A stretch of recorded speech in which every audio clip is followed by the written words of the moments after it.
लगता है अब तो ऐसा हो गया है कि हम सारे लोग आत्मनिर्भर प्रधानमंत्री जी के कहने के बाद कुत्ते पालकर होंगे।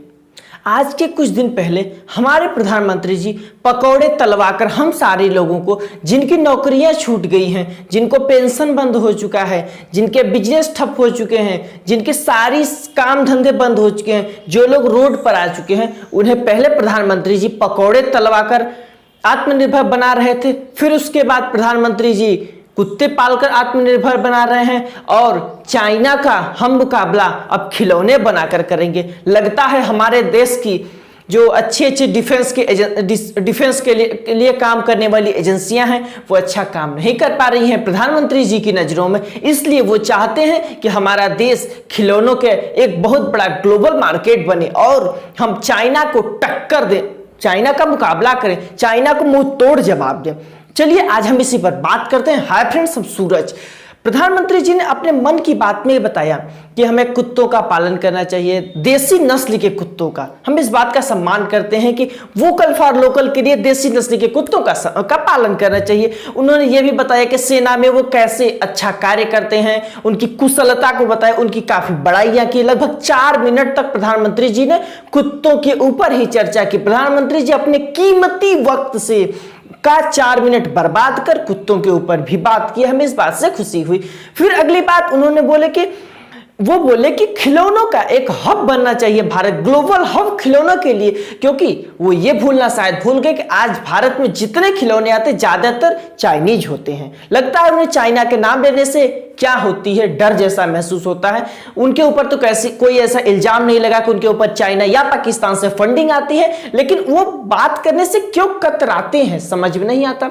हम इस बात का भी उनके सम्मान करते हैं। इसका सब पक्ष में है कि सारे लोग होंगे कि वोकल फॉर लोकल, कुत्तों का भी हम पालन कर लेंगे, इनके पकोड़े भी हम तल लेंगे और खिलौने भी बना लेंगे। फिर ये भी बात आती है कि जब दीपावली आती है तो आप वहीं प्रधानमंत्री जी या आपके मंत्री या आपके अफसर्स लोग वो चाइना के बने हुए झालर क्यों खरीदते हैं।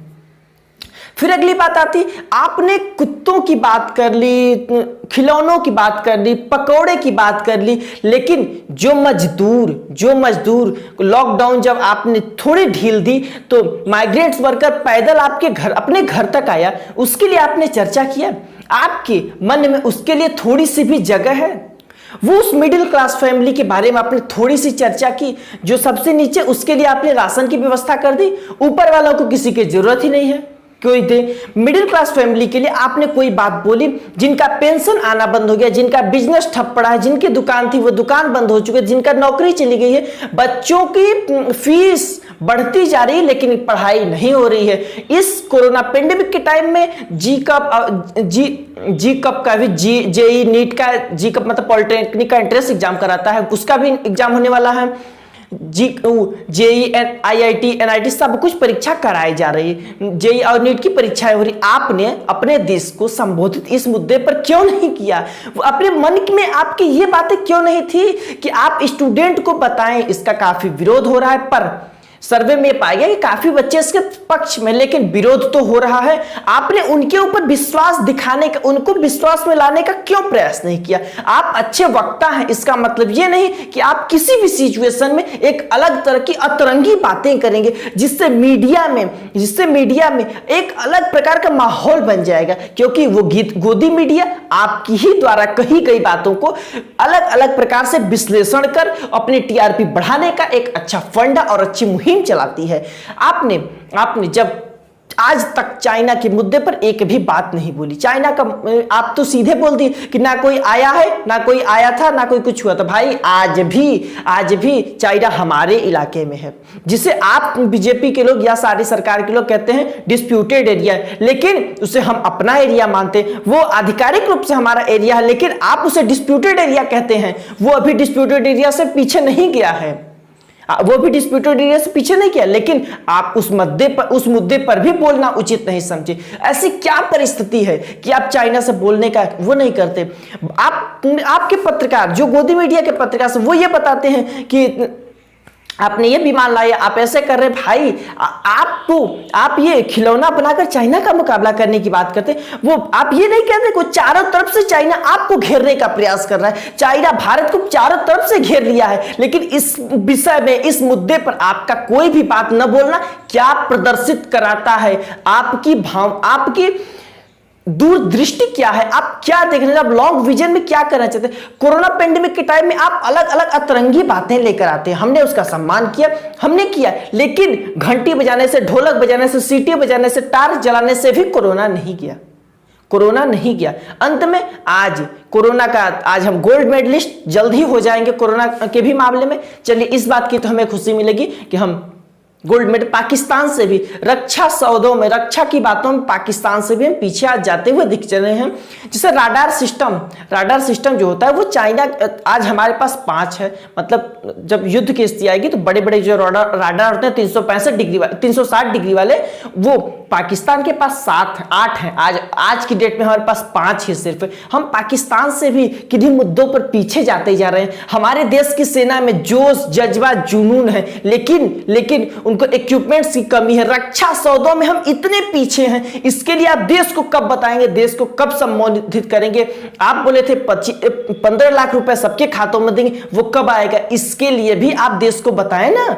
आज कोरोना पेंडेमिक के टाइम में जब सारे लोग बेरोजगार चले गए हैं, जिसका परीक्षा होना है, आपने इसके बारे में कब सोचेंगे कि जो गार्जियंस, जो बिना स्कूल गए बच्चे फीस वसूल रहे, उनको माफ करवा दें? इसके लिए कोई आप गाइडलाइंस कब लाएंगे? ये तो हम सुनना चाहते थे। हम सारे लोग अपना टाइम जो था उसे, बर्बाद टाइम को हमने कुछ काम में लगाया आपके भाषण को सुनकर, लेकिन हमें तो ऐसा कुछ सुनने को नहीं मिला। आपके साथ भी अगर ऐसा ही हुआ हो तो आप इस वीडियो को लाइक करिए, चैनल को हमारे सब्सक्राइब करिए, इस वीडियो को ज्यादा से ज्यादा शेयर करिए, और आप भी इन विचारों से अगर सहमत हो। देखिए, इस प्रधानमंत्री की बातों के बाद दो लॉबी बन चुकी थी, एक उनके पक्ष में, एक उनके विपक्ष में। हमने चाहा कि दोनों बातों को बताया जाए, उनकी अच्छाइयों को भी बताया जाए, बुराइयों को भी बताया जाए, क्योंकि प्रधानमंत्री जी ने वोकल फॉर लोकल की जो बातें की वो अच्छी बातें की, उसका हम सम्मान करते हैं, होना ही चाहिए। क्योंकि जब आज हम पूरे भारत के हर चीज को आगे लाना चाहते हैं, वोकल फॉर लोकल करना चाहते हैं, जो हमारे पास है उसे हम आगे बढ़ाना चाहते हैं, लेकिन जो मुद्दे थे, जो मुद्दे काम के हैं, वो सिर्फ आप चुनाव में ही उठाएंगे। क्या लगता है आप चुनाव के लिए उसे बचा कर रखे हैं? उसकी भी तो बात करें। अपने देश की जनता का विश्वास जीते। आपका जनता विश्वास करती है, आप उसके विश्वास का क्यों हरण कर रहे हैं? आप उसके विश्वास को तो जीतने का काम करें। देश की जनता के अंदर विश्वास भरिए ना, उसे आगे ले चलिए। आपकी बात जनता मानती है। हम आपसे सभी से कहना चाहते हैं कि आप अगर हमारी बातों से सहमत है, सब्सक्राइब करिए, इस वीडियो को ज़्यादा से ज़्यादा शेयर करिएगा, और ऐसे लोगों के साथ बिल्कुल शेयर करें जो किसी इन मुद्दे पर अपनी राय रखते होंगे, उनके साथ बताइए और उन्हें कहिएगा कि ऐसी बात है। वो अगर इस मुद्दों को, इन बातों को सुनकर प्रसन्न हुएंगे, प्रधानमंत्री जी देसी कुत्ते, खिलौने, ये सब की बात कर रहे हैं, अच्छी बात है, लेकिन जिन मुद्दों को वो छोड़ दिए उनकी बात कौन करेगा? धन्यवाद।